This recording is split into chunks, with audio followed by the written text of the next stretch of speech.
Biology Organization's fourth webinar in our new webinar series. I'm Linda Shapiro from University of Connecticut and will be moderating today's session. We're pleased to welcome our speaker, Juan Melero-Martin, who will present his work entitled Engraftment of Bioengineered Vascular Networks. Today's talk will be a more in-depth version of his presentation from the session Bioengineering Organ-Specific Vasculatures at Vascular Biology 2017 in Monterey. Before we get started, I wanted to go over a few logistical aspects. Throughout this webinar, you're able to switch between the phone audio and a computer audio in case you're having problems. You can see this information on the audio section of the GoToWebinar control panel. If you experience technical problems, please click on the Help.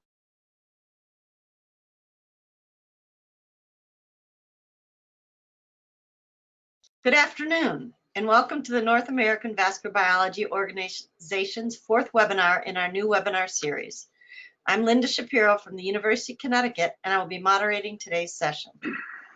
We're pleased to welcome our speaker, Juan Melero-Martin, who will present his work entitled Engraftment of Bioengineered Vascular Networks. Today's talk will be a more in-depth version of his presentation in the session, Bioengineering Organ-Specific Vasculatures at Vascular Biology 2017 in Monterey. Before we get started, I wanted to go over some logistical aspects. Throughout this webinar, you're able to switch between the phone audio and computer audio in case you're having a problem. You can see this information in the audio section of the GoToWebinar control panel. If you experience technical problems, please click on the Help tab at the top of the control panel. Scroll to the bottom of the Help screen for the technical support phone number. At this time, I'd also like to welcome Ray Jean Lin, also from Boston Children's Hospital, who will monitor today's questions. Questions will be handled in two ways. Throughout the presentation, you can type your questions into the question box in the control panel. These questions will be answered at the end of the presentation. Dr. Lin will compile and then pose these questions. At the end of the question and answer period, if we have time, attendees will be able to ask any additional questions. If you have a question, please raise your hand by clicking the hand icon on the left side of your control panel. You'll be recognized by the moderator and your mic will be unmuted, and then you'll be able to ask your question live. This webinar is being recorded and archived at the NAVBO website for future use. Dr. Melero-Martin is an associate professor in the Department of Cardiac Surgery at Boston Children's Hospital and at Harvard Medical School. Stem cells and tissue engineering hold great promise in regenerative medicine. However, engrafting stem cells and generating tissues with stable functional vascular beds remain major challenges. His laboratory uses bioengineering principles to understand how vascular networks are formed and the mechanisms by which the host modulates the engraftment and activity of human vascular cells. Please welcome Dr. Melero-Martin.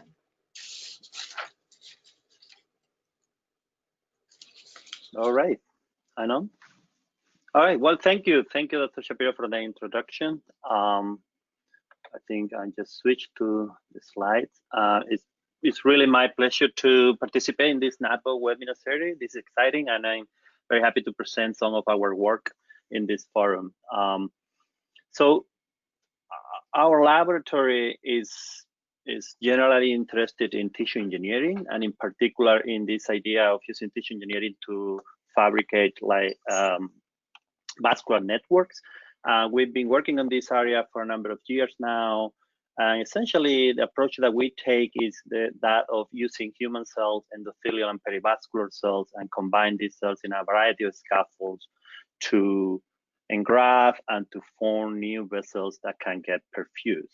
So in this context of bioengineering and tissue engineering, what I thought that I'll do today is to introduce some of the work that Ray Jean Lin, which is an instructor in our lab, did with regards to one very specific and particular question, which is how does maturation affect engraftment? So we do have the ability to combine the cells and to let the cells self-assembled into vascular structures, and then over time these structures get more mature. But the question that we wanted to raise is how this maturation process affects the engraftment. So as Dr. Shapiro mentioned, this work was recently, about a year ago, published in this in Nature Biomedical Engineering paper, where Ray is the first author. So I'll be explaining the details of this paper, but before I do that, I thought that I'm going to give you a few slides of background of what kind of cells we use and what kind of method we use that will be important to understand the paper. So we use human cells. We use, for endothelial cell, we use these human endothelial colony forming cells. These ECFCs are progenitors of endothelial cells that circulate in peripheral blood. So essentially what we do is we isolate from the mononuclear cell fraction of blood samples, more often cord blood, but also in adult blood sometimes. We get these mononuclear cells and isolate these colonies of endothelial cells that we collectively refer to them as ECFCs. Now, so we have worked with these cells for a number of years now, as well as other labs, of course. I guess the appeal of these cells is that you can obtain them by non-invasive methods. Essentially, you just need to draw blood. And even though these are kind of rare cells, the prevalence is low, especially in adults. The truth is, once you get these colonies in culture, they have a kind of high expansion potential. So you can really get a lot of cells from a single prep. So this collectively, a number of labs are working with these cells for the last 10 years or 15 years or so. We collectively have characterized these cells as endothelial cells and having actually a very robust endothelial phenotype. The cells do express all the endothelial markers that you can anticipate, like 1 billion factor and showing here, CD31, B-cadherin. We use sometimes this Eulex lectin, and which binds with high affinity to these human endothelial cells.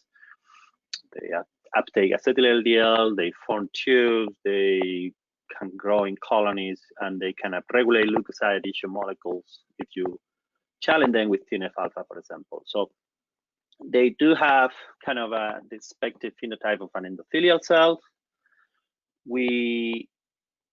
As I mentioned, we use a second cell type, which is perivascular cells. The source of perivascular cells in our case is a human mesenchymal stem cells.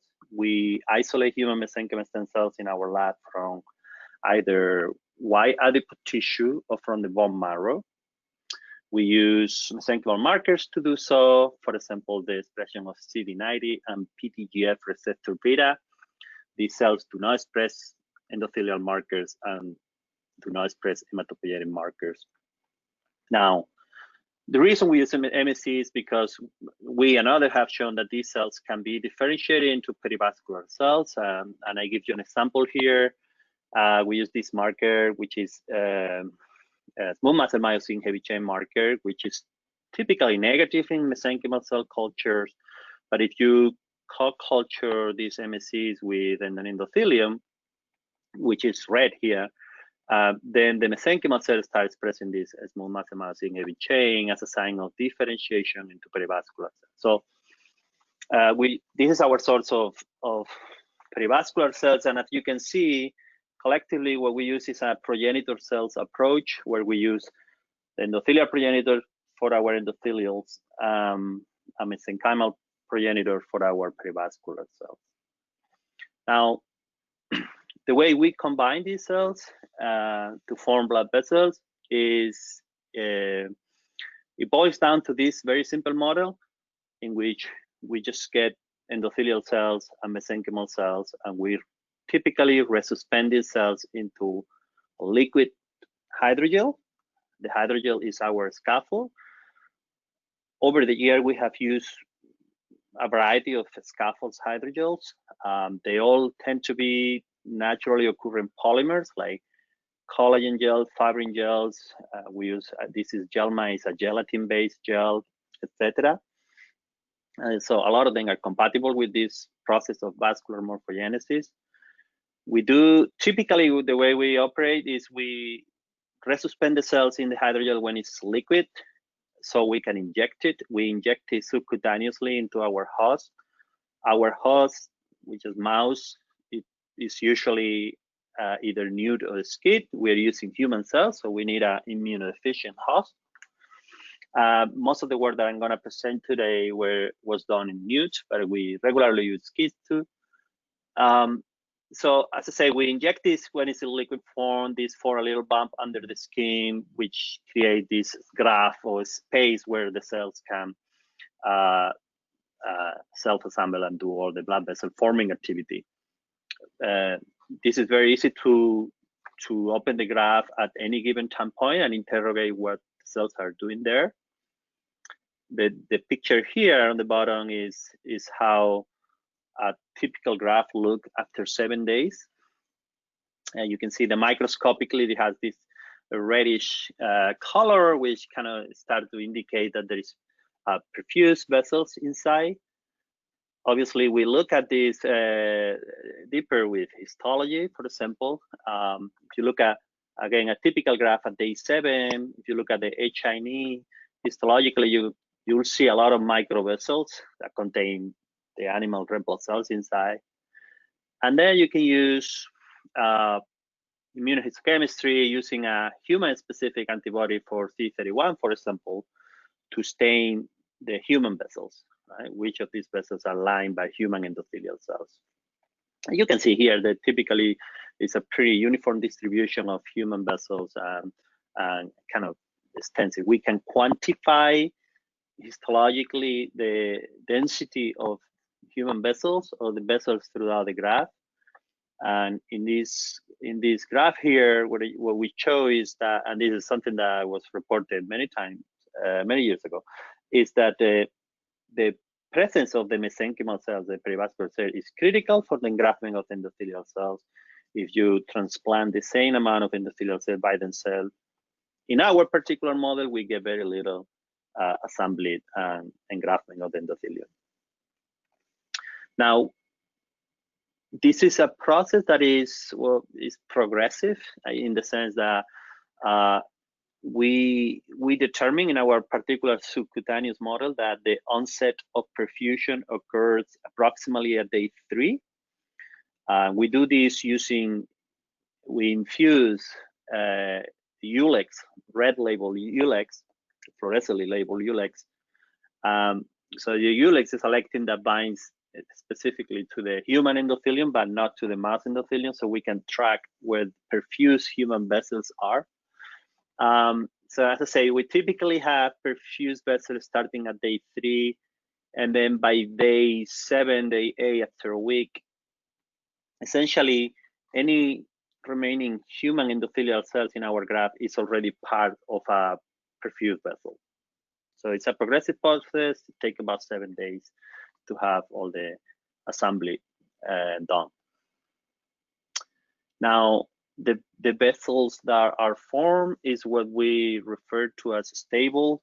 By that, we mean that the human vessels already at day 7 have a proper perivascular coverage. You can see here in red is human CD31 lumens, and then in green, you'll see the alpha SMA positive cells indicating a perivascular cell. So this is what we refer to as a stable vessel, as opposed to having a naked endothelium, which we typically regress very quickly. And because of this stability, we see durability, which allows us to have the human vessels inside the mice for a number of weeks. I'm showing just here 4 weeks with using a luciferase reporter in the endothelium. But you can, some other group has shown with a very similar models, a few months worth of having the human vascular network there. So now let me go back to the question that we wanted to address in the paper is, right, so you can, as I say, you can combine the endothelial and the mesenchymal cells together. In the context of tissue engineering, we often do this. So we want to preform an already organized vasculature to create our tissue engineered grafts. and then implant this graft into the host. But it wasn't clear to us whether this process of self-assembly and maturation in vitro is going to be, how it's going to affect the later engraftment into the host. Now, in general, in surgical grafting, it's kind of well known that the existing vascular beds of tissues that are going to be engrafted are pretty indolent when it comes to reconnecting spontaneously with the host vasculature. So there's a lot of clinical evidence that spontaneous revascularization of capillaries is inefficient. And as I say, this is kind of known in surgical grafting for a long time. I'm using here one kind of classic studies from the 70s by Dr. Falkman, where essentially this paper, they just show the model they use, they get all sort of rat tissues, and they were engrafting in the CAM, in the chick embryo CAM assay, and they were studying in particular whether the pre-existing vessels from the rat tissue will reconnect with the CAM vessels, and they show very clearly that the pre-existing adult or mature vasculature of most tissues will not reconnect. Excuse me, will not reconnect. They eventually regress with, and this was very different to, for example, what happened if you engraft embryonic tissues, which to show display this ability to reconnect. So the question here is to ask is, well, despite the evidence in surgical grafting, it was still unclear to us in the realm of tissue engineering, of bioengineering vascular structure, whether we should expect a similar behavior or not. So we set out to answer that question. What we did is we use these very simple models. Well, I'm just going to explain. We use grafts in which the endothelial and mesenchymal cells are not assembled. Essentially, they are resuspended in the hydrogel. And we refer to this graft for simplicity as U graft, or unassembled vasculature. And then we compare this with the other situation in which we let the endothelial cells to mature into vascular structures in vitro for 7 days. You can see the red here are the endothelial cells. And we refer to this graft as A graft. And then we compare U and A, and where we're transplanted them into the nude animals. And what we found is, I guess, well, perhaps we should have expected, considering everything I told you before about the surgical grafting, which is, well, the U graft essentially is what I showed you before in the first slide, with is that the unassembled cells, once implanted in vivo, they do find a way of self-assembling. They self-assemble into vascular structure. They engage the host. You can find a lot of perfused vessels in the graft at day 7, and you can demonstrate that these grafts are lined by the human cells. So essentially, human cells self-organize, connect to the incoming vessel from the host, and get perfused. However, when we preform the vessels, and we see a completely different results. With the graft, microscopically, you can see here it looks pretty pale. Histologically, you can see what it appears to be our original vascular structures in the Chinese, these core structures. If we use the human T31 staining, you can see that they were indeed our endothelial cells, the human endothelial cells. So they're still there, somewhat organized in the original cores, but they have not engaged the host, and they have not found a way to reconnect and get perfused.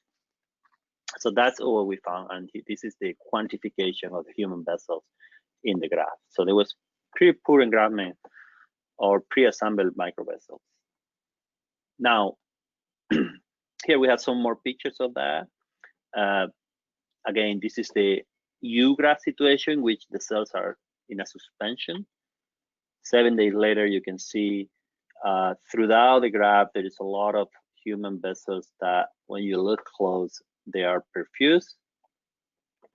And in the pre-assembled situation, you have, again, throughout the graph, the majority of the human endothelial is forming cores that are non-perfused. Now, back then our lab was studying, and we are interested in studying how engineered grafts interact with the host and with a variety of host cells. So we were looking the interaction of host myeloid cells in particular with human grafts.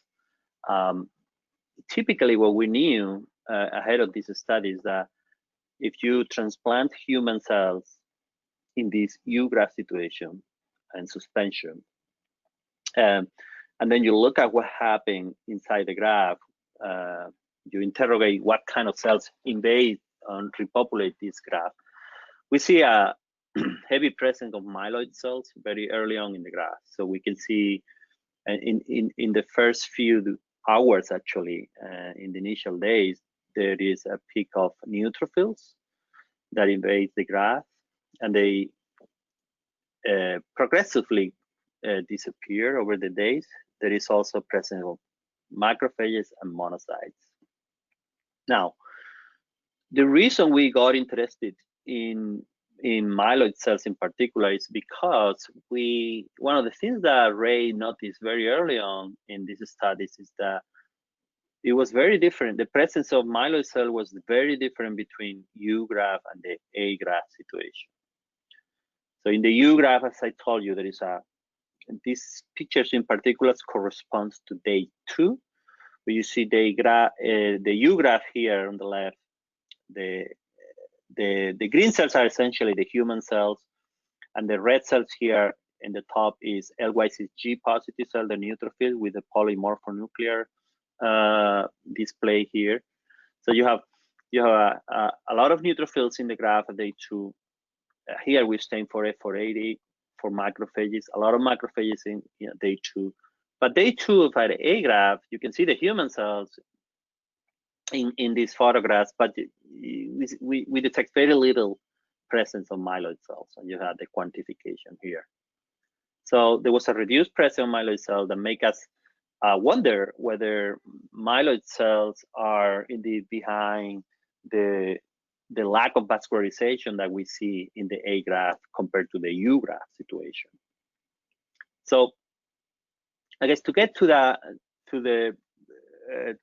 hypothesis, we devised a few methods to study each of the subpopulations of myeloid cells. The first thing that we did is we used an antibody depletion strategy. So we use anti-F480 antibodies. In this case, was given every day to an animal. The first thing, we just demonstrate that if you use this antibody, you can deplete circulating monocytes effectively from the blood of those animals without affecting the neutrophil population. We also use another group in which we use anti-LYCG antibody, and in this case, that allows us to deplete neutrophils effectively without altering the monocytes. All right, so here you have the quantification. You can deplete with this antibody monocytes and without altering the neutrophils, or you can deplete neutrophil without altering monocytes. So what we decide to do is we treat animals with either an IgG or an F480 antibody or an LYCG antibody, and then we put our U graft, interrogate what happened at day 7. And what we found is that actually depletion of monocytes, of circulating monocytes, did not seem to affect the vascularization of the graft. You can see it looks very similar to the control. There's plenty of blood vessels in the graft. And here is the quantification. Didn't seem to affect a lot the fate of the graft in terms of vascularization. However, the depletion of neutrophil, though, using this anti-LYCG antibody, it did result in a significant decrease on the vascularization of the graft. So we from that point on, we shift our attention to neutrophils in particular, and we start looking at different ways of how we can prove the role of neutrophils in this graph. So one thing that we turn into is this radiation plus adoptive transfer model, and I'll explain you how this works. So if you irradiate a new mice, or in general, you will. This is our sublethal radiation. These are 4GY. This is, won't kill the animal. But it will significantly deplete their white blood cell counts, including their neutrophils. So what we end up doing is we actually irradiate our mouse at day -4, and then at day 0, and then we put our U graph then after. Then we wait 7 days, see what happened to the graph. So control situation, which is non-radiated animals, graph have no problem, they get vascularized as usual. Irradiated ones cannot vascularize at all. At this point, this is not surprising because we already showed that if you don't have good level of neutrophils, you cannot vascularize properly. But and radiation depletes, remember, radiation depletes everything, all myeloid subpopulations. But what this irradiation method allows us to do is to do an adoptive transfer. So we can replenish specific subpopulations of myeloids to see whether those were sufficient to rescue the vascularization. So we use, in simple word, we take some animals as donors of neutrophils. These are normal animals. We get the bone marrow cells, and then we just use a neutrophil isolation kit to purify neutrophils out of those preps. And we use these as donors. And then we go back to our irradiation model. So we irradiate the animal twice. Then we put our graft. Remember, this animal has no myeloid, but we replenish the neutrophil with the neutrophils from the donor. Essentially, what we found is, and I show you here microscopically because it was pretty dramatic to us back then, is the irradiated phenotype, which is no vascularization at all, could be rescued by transferring neutrophils. However, if you don't transfer neutrophil, you transfer monocyte instead, you will not be able to rescue this inability to form vessels. So you can, here I'll show you inside those graphs, what you will see in the irradiated animals, you will see again that the human endothelial cells were not able to engage the host and become perfused. But the irradiated with transfers of neutrophils were able to successfully assemble and engage the host and get perfused. You can see here the results, quantification of these experiments. So again, you have your control situation first. If you irradiate, you get really no blood vessel forming. If you irradiate and transfer neutrophils from a bone marrow, you rescue that. We actually did another group where neutrophils were isolated from peripheral blood and not from bone marrow. Same amount of neutrophils, but we also rescue the vascularization, although to a less degree than the bone marrow neutrophils. And then transferring monocyte did not seem to improve significantly the lack of vascularization. So I think at this point we were pretty convinced that because we did the antibody depletion and now the adoptive transfer method, that the neutrophils really were playing an essential role in allowing new grafts to become and get vascularized. Now, we also studied or confirmed, I guess, the role of the importance of neutrophils in a syngeneic model, and this was something that reviewers were interested in knowing. So essentially, we use here immune competent host. To be able to do that, we had to make our graft instead of with human cells, with just mouse cells from a syngeneic donor. So we got 57 mice, we isolate tissues, we isolate endothelial cells and mesenchymal cells. We label our endothelial with GFP so we can track them. And then we create U grafts. Then these grafts were transplanted into Phe57 too, in a syngeneic approach. And what we did is we just compared control with depletion of neutrophil to see whether neutrophil really are important in this immunocompetent background. And the answer was pretty much confirmatory, because we found that once more in the control, you have proper vascularization. You can see here the GFP positive lumen now are the implanted mouse cell that we pre-labeled with GFP. They form perfused vessels. But in an animal where there is no neutrophils, the whole thing didn't work. Actually, it was even more dramatic so than in the nude animals. So neutrophil depletion of neutrophil do impair vascularization very dramatically. Now, so naturally, we got interested in neutrophils, and we wanted to know a little more about the nature of the neutrophils in our graft. So what we did here is you can isolate the neutrophil from the graft. You can explant your graft at different time points and just digest it and get all the cells out, and then sort it your neutrophils. That's what we do. We call these neutrophil graft neutrophils. And then for comparison, we were using this LPS plaque model, which essentially simulates a bacterial infection, and that also attracts a lot of host neutrophils. And these are the classic pro-inflammatory neutrophils.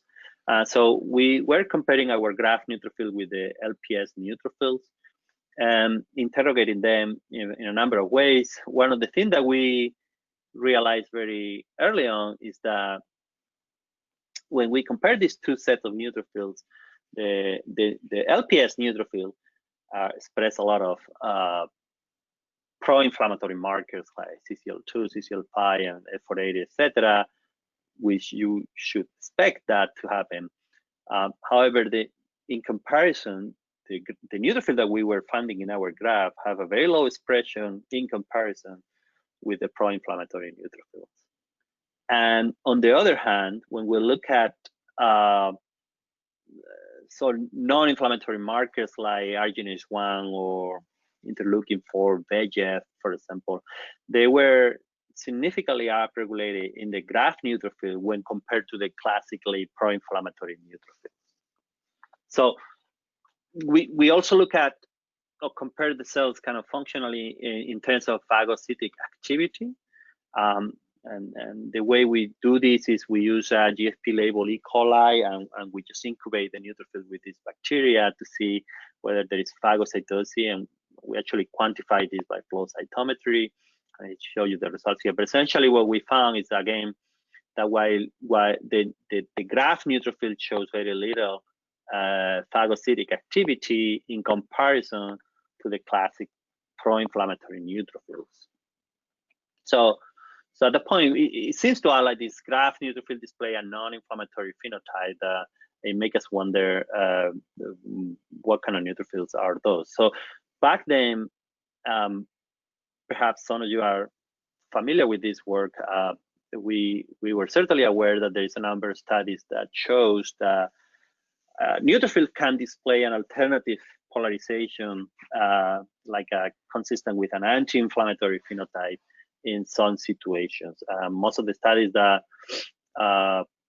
describe this kind of polarization is in the context of tumors and tumor growth. So essentially, there are instances in which neutrophils show the classic pro-inflammatory phenotype, and that are some referred to as N1 phenotype, and that will have high phagocytic activity and overall will impair the tumor growth. But there is also neutrophil. There are also neutrophils that shows on display this anti-inflammatory phenotype or N2 phenotype, where essentially the neutrophil assist the tumor to grow through favoring angiogenesis and so forth.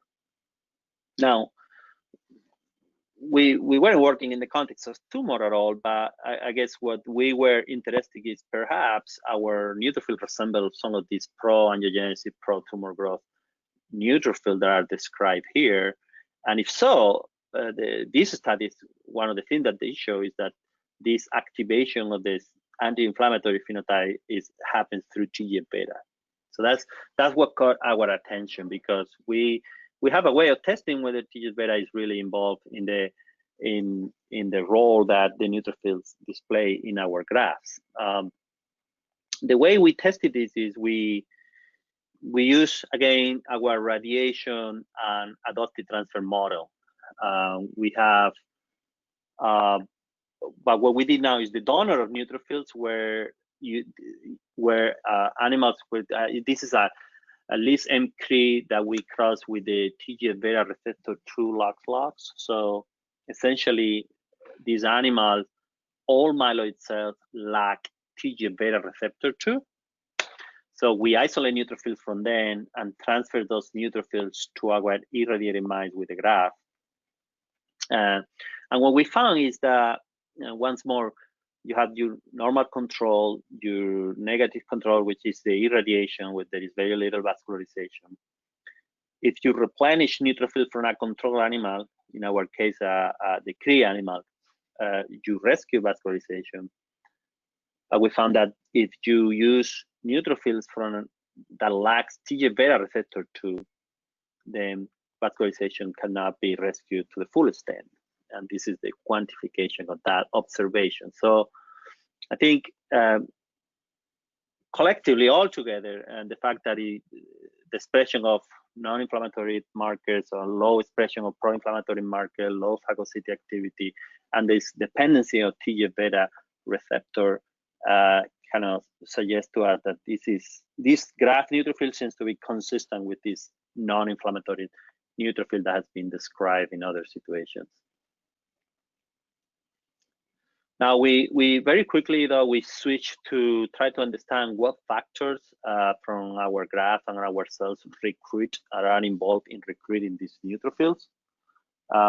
We knew that if you get conditioned media from the graph without the cells, you just create a U-graph and then condition media, and you inject this conditioned media, that's enough to see a heavy recruitment of neutrophils. You can see here this row of neutrophil invading a graph. And again, you don't need to put the human cells, you just need to put the conditioned media from those cells. So we use this assay to quantify the presence of neutrophils induced by a conditioned media. So what we did is we collected conditioned media from an U graph as it became mature into an A graph over time. And then we injected this conditioned media in plugs in animals and see the recruitment of neutrophils. And what we found is essentially that the conditioned media seems to get very quickly deactivated as there is an organization of the vessels. As the U-graph gets organized into vessels, the secretion of factors in the conditioned media get deactivated, at least with regards to the recruitment of neutrophils. So one of the things that we wondered very early on in these conditioned media studies is, well, perhaps then we can use this conditioned media from the U-graph, where they seems to be still activated, and use it to stimulate an A-graph which they already deactivated, and see whether we improve the outcome of the vascularization. This is what we found. Essentially, we found that if you have your typical A-graph, which is here pale, indicating low perfusion, if you soak this graph ahead of implantation in conditioned media from this graph, then we see a completely different outcome. We see the beginning of getting vascularized. We see heavy pressing in some areas, at least of perfused vessels. We can demonstrate some of the perfused vessels were indeed our preformed human endothelial cells. So that was exciting for us, because this was a first indication that you can still have a organized vessel and do something about stimulating engraftment in a meaningful way. And so we actually look at specific factors that may be regulating these processes. We use several approaches, but one of the most successful one was using cytokine protein arrays. You can see here, we knew that there is a number of cytokines that are significantly downregulated when we compare U and A graft. We also knew that U graft, as it becomes A graft, there's a lot of notch signaling is activated.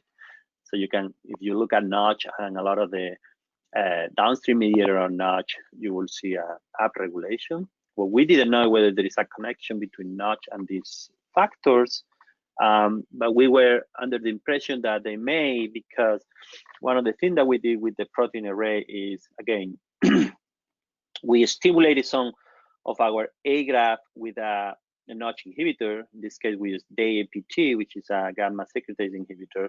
We just incubate the A graft for 24 hours. And we can see that some of the cytokines that were downregulated in the A graft start coming back.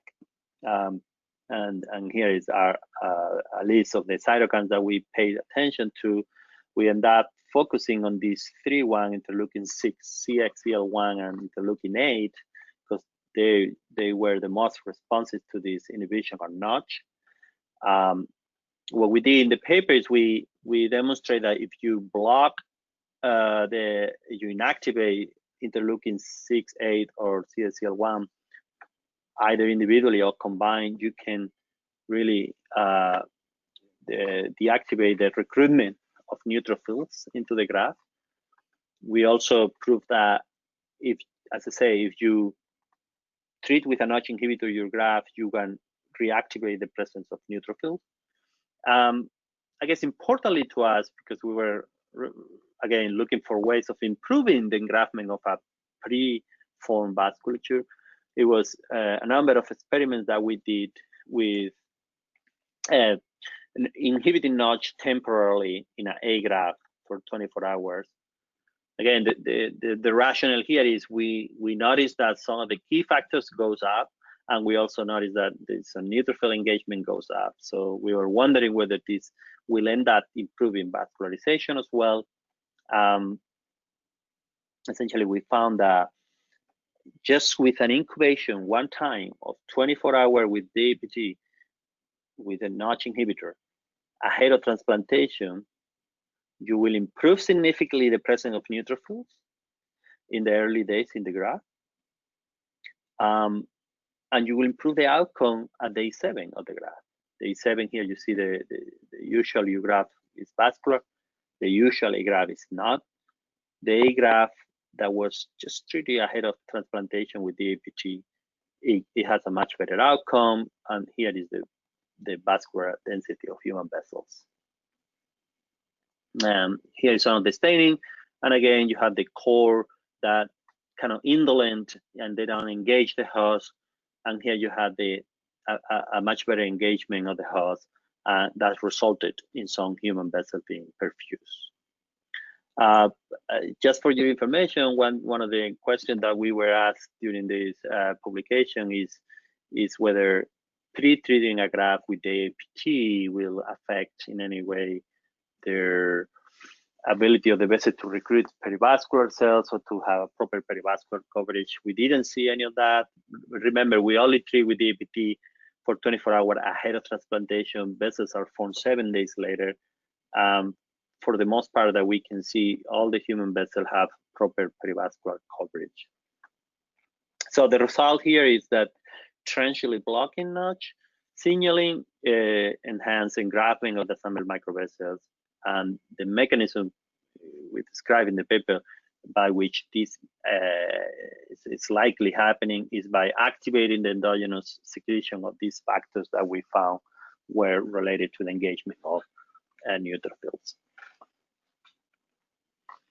Okay, so this brings me to my summary slide, and essentially what I show you is that if you engraft human endothelial cells with their perivascular partners into a hydrogel scaffold situation, the cells really will self-assemble into vascular structure. They will engage the host, they will stimulate angiogenesis, the host will send some sprouts into the graft, and these human vessels will reconnect and become perfused. That's happened in a matter of 7 days.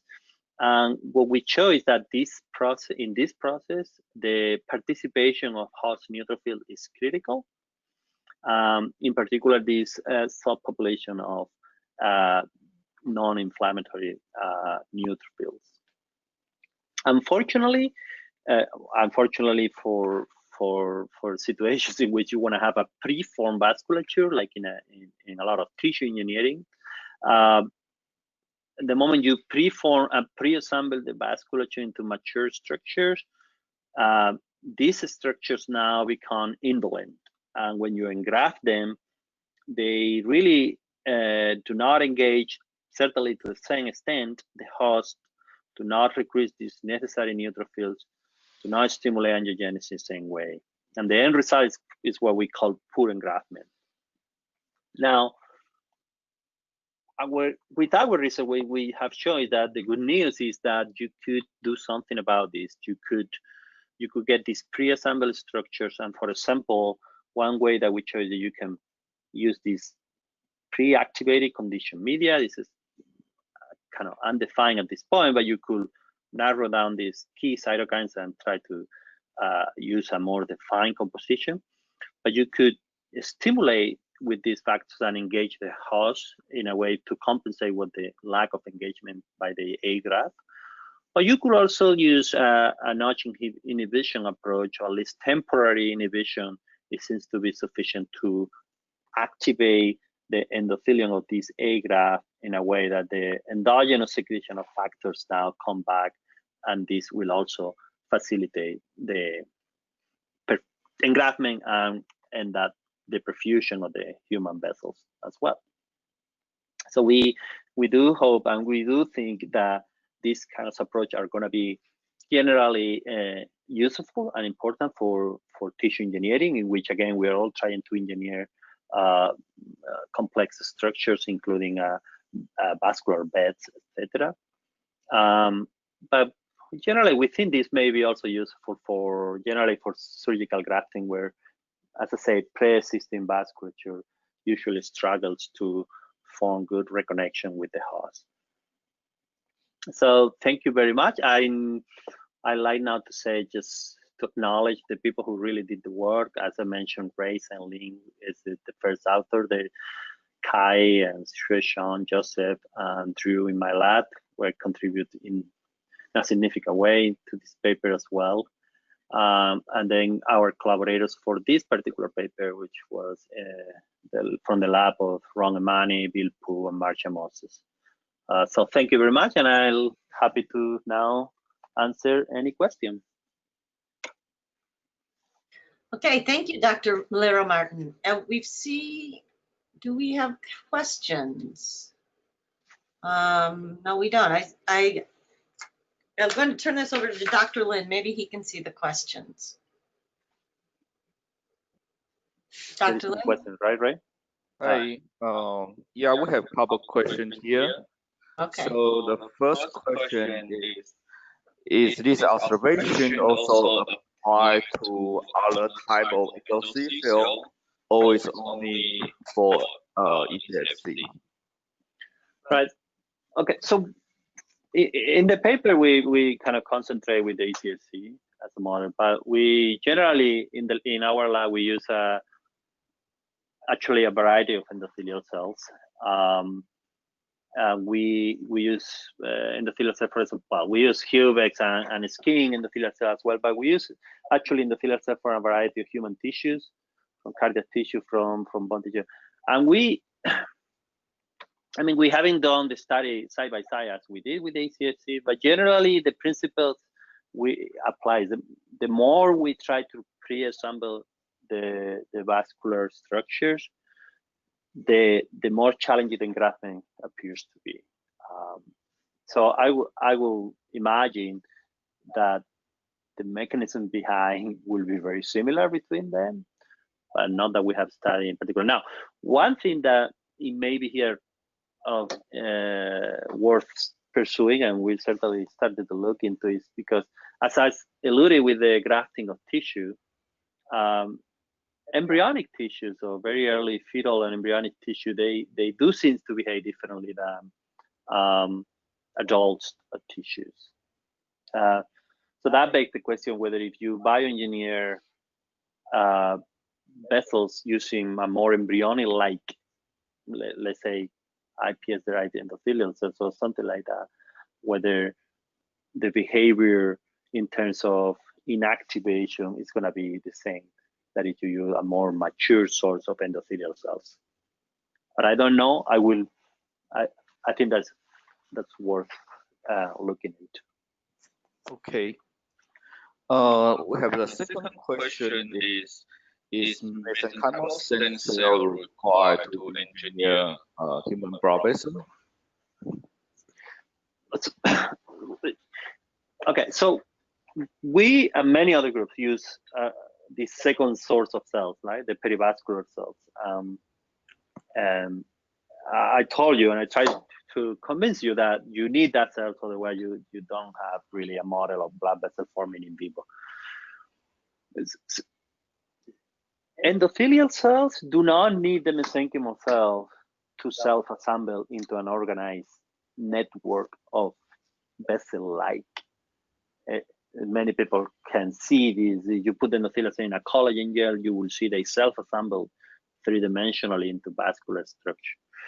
Where we've seen the mesenchymal cells are critical is to confer stability to those structures. That has been shown by many people.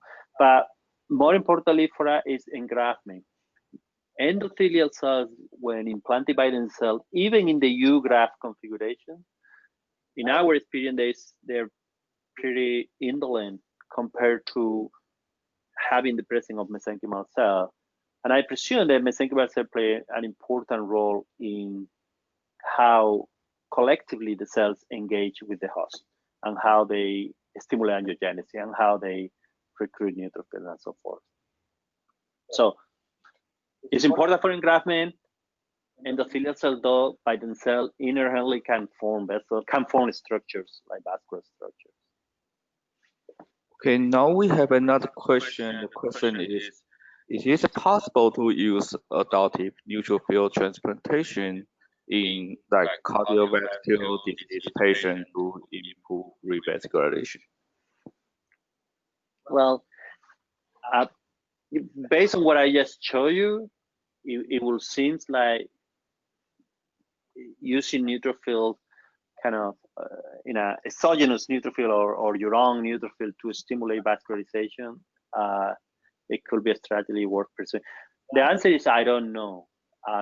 We are looking now. What we know is that factors, in the case of inhibiting Notch and so forth, that translate into a more heavy engagement of the neutrophils seems to lead to better vascularization. But putting one thing that we didn't do is getting an A graft and then putting neutrophils on top of it to see whether just recruiting. I will think that it's not like there is a lack of neutrophils in the host. Neutrophils can arrive into the graft very easily when needed. It's more like the graft. So putting neutrophils around a graft that is still in an indolent state, I'm not sure how much it's going to help. You will have to fundamentally change how the cells that are in the graft engage those neutrophils. Okay, now we have a new question coming in. What are the exactly characterization of the perivascular cell after the formation of microvessel? Are they more smooth muscle cell, microfibroblasts, or perivascular? Right. So the mesenchymal cells, we find it essentially do compartmentalize into two cell types. Once we transplant it with endothelial, you're going to find some of them acquire more of a pericyte phenotype. We don't see large vessel with a smooth muscle-like heavy smooth muscle-like presence, like an artery or so forth. It's always like a small capillaries in the 50 micros range, and these perivascular cells are kind of consistent with the pericyte phenotype. But we also see that MSCs, especially in the initial couple of weeks, some of them remain interstitial, more like fibroblast-like, not necessarily associated close to the vessel. Those tend to go away as we look at later weeks in the graph, but yeah, that's what we found with MSCs. Okay, thank you. Okay, well, thank you very much. If you have questions later on, please email info@navbo.org. We will make sure to share your questions with Drs. Melero-Martin and Lynn. I hope you found this information beneficial and enjoyed the presentation. Based on responses from previous webinar attendees, our next webinar will cover the area of lymphatics. Please join us again for our next webinar on August 2nd, when Michael Dellinger of UT Southwestern will present his research entitled Lymphatic Vessels and Vanishing Bones, Animal Models of Lymphatic Anomalies with Bone Involvement. Just a note, please fill out the evaluation form at the end of the webinar or when you receive it in a subsequent email, and let us know what you thought of the webinar and any topics you may want to see in a future webinar presentation. Thank you, and see you in August. Thank you.